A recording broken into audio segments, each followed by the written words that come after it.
Hi, welcome to TIFScene. We're in the studio of lovely women's wear designer Caitlin Power.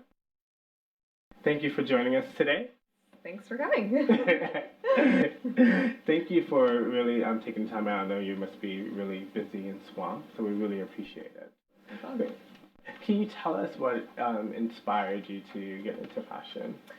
I actually grew up just sketching and creating and always sewing. I started hand sewing when I was in elementary school, and then my mom had an old sewing machine that she took in for me to get tuned up, and then I just started sewing on that and taking classes, and then after I graduated high school, it was just kind of move on to Lethbridge College, and I'm out in Toronto.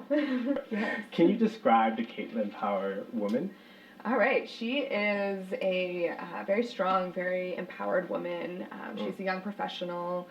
She's working in the office with a bunch of men that she has to, wear tailored pieces, and she still has to look powerful and like a strong female figure to them. So that's what we're trying to dress. We're trying to keep classic silhouettes and tailored goods and just make them a little bit more edgier for the new modern woman.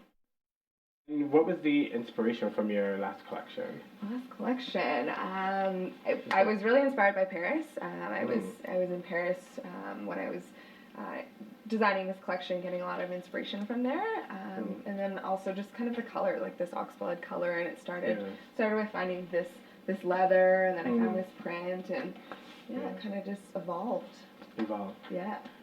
And how does the inspiration or like the design ideas come to you? Like, do they come in the middle of the night, or is it just kind of like you wake up in a pool of sweat and you're like, I can sketch, or is it just kind of like natural and free flowing? I guess it's kind of different every season, because sometimes it's like I'm trying to really pull it out, but other times if I go on a trip somewhere, I went to Paris for an inspiration trip because I know I was just kind of like spinning my wheels for the previous collection. Yeah. So I went to Paris and I was just really inspired, and thank God.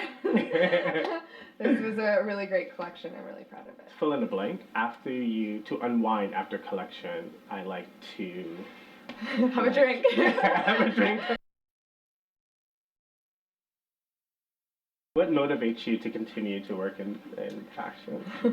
I would say probably my mom is a really good support system. So she's backed me from the beginning. She's always there whenever I need to talk to someone. So she's definitely a big motivation of mine. And also, I guess, just like my dream, I've always dreamt of making it big and showing at Toronto Fashion Week, and I've checked that one off. So next is New York, and hopefully one day somewhere in Europe, and doing a trade show out there. So it's just kind of, I guess, this industry just motivates me.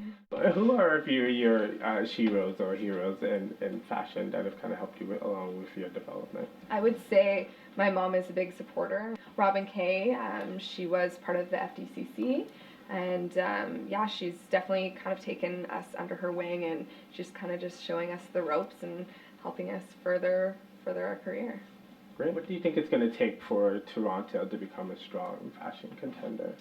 I think it's going to take a lot of support from not only the designers and retailers, but the buyers and the consumers. We need to really get everyone involved in Canadian fashion, not just like the artists and not just people who are creative. We need like the Bay Street bankers. We need those people that have the money to invest in the Canadian design.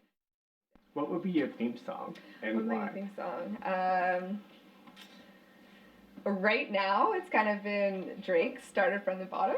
Oh, okay. We just kind of played it around the office lately. We just kind of, been getting calls to do more interviews, and we're just kind of, making our way up there. So it's very fitting. Yes. Great. And he's from Toronto. Yes, that's Drake. Come to our next show. You want to see front row. What are some of the biggest mistakes you think women make in terms of their fashion choices?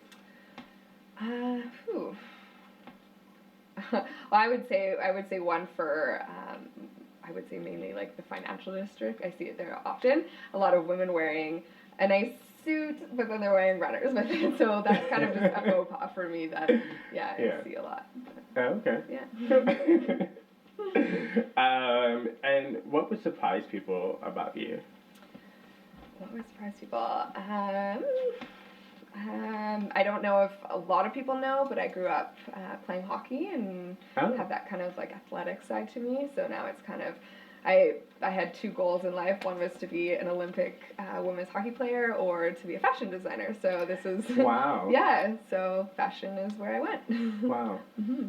Wow. Yeah. That's very interesting. Yeah. That's very surprising. Yeah. So I think that really comes out in the design as well too, because I do have this like kind of androgynous side of me, I guess. Or Yeah. This, yeah. Yeah. So it kind of comes out in the design and the tailoring. Yeah. Yeah.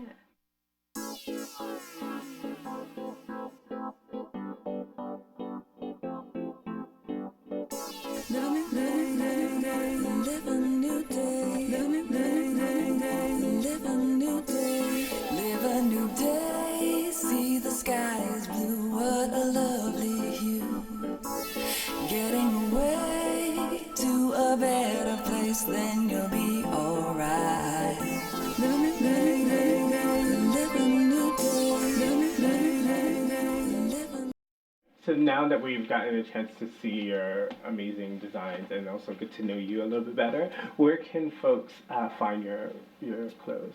They can go to V Boutique in Toronto. They can go to Leo Boutique in Calgary, Eva Boutique in New York, and online at fashionsociety.ca. And they can also go to our website, KaitlinPower.com. So we're hoping to get our e-commerce launched pretty soon. Well, you're definitely going to get there. The clothes are absolutely amazing. Thank you. And thank you so much again No for problem. taking time to, out of your busy schedule, to chat with us. Yeah, no problem. No problem. Great.